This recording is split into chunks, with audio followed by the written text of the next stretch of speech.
3 जुलाई की रात विकास दुबे के साथ मिलकर बिकरू कांड को अंजाम देने वाला प्रभात मिश्रा एनकाउंटर में मारा गया। लेकिन अब ये सवाल उठ रहा है, क्या प्रभात मिश्रा नाबालिग था? इसी को लेकर एक के बाद एक कई तथ्य पेश किए जा रहे हैं और इन तथ्यों के बीच में प्रभात मिश्रा के पिता राजेंद्र मिश्रा को चौबेपुर पुलिस ने गिरफ्तार किया। बिकरू गांव में दबिश देने गई पुलिस पर राजेंद्र मिश्रा ने अपने बेटे के साथ मिलकर गोलियां बरसाई थीं। इस हत्याकांड के बाद एसटीएफ ने मुठभेड़ में प्रभात मिश्रा को मार गिराया। राजेंद्र मिश्रा फरार चल रहा था।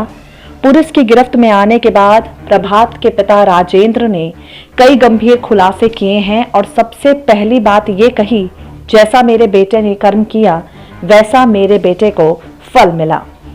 आपको बता दें, राजेंद्र मिश्रा और उसका बेटा प्रभात विकास के सबसे खास गुर्गों में से एक थे।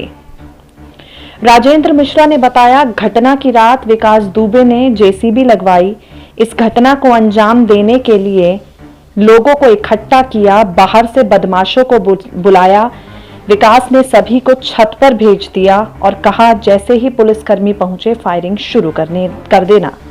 राजेंद्र मिश्रा से जब ये सवाल किया गया कि कभी अपने बेटे को ये गुनाह करने की या जुर्म के रास्ते पर ना चलने की सलाह क्यों नहीं दी, राजेंद्र मिश्रा ने कहा, मेरे बेटे प्रभात का विकास ने ब्रेन वॉश करके अपने पास रखा था। विकास दुबे जो कहता मेरा बेटा वही काम करता। विकास का इतना आतंक था कि मैं विकास का विरोध नहीं कर पाता। विकास दुबे खूंखार आतंकवादी था, उसके सामने किसी की बोलने की हिम्मत कभी नहीं हुई। आपको बता दें, बिकरू गांव में रहने वाले राजेंद्र कुमार मिश्रा खेती गृहस्थी करके अपने परिवार का लालन पोषण करता था। उसके परिवार में पत्नी सुमन, लता और इकलौता बेटा प्रभात मिश्रा था। बेटी भी थी साथ में। प्रभात की दोस्ती अमर दुबे से थी। अमर दुबे के साथ मिलकर ही प्रभात ने विकास दुबे का गैंग ज्वाइन किया। अमर दुबे के साथ ही प्रभात विकास की कोठी पर जाया करता था। विकास के शान शौकत देखकर प्रभात विकास से काफी ज्यादा प्रभावित था।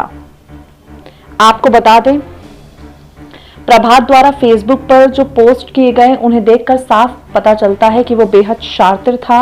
उसके अंदर किसी का कोई खौफ नहीं था।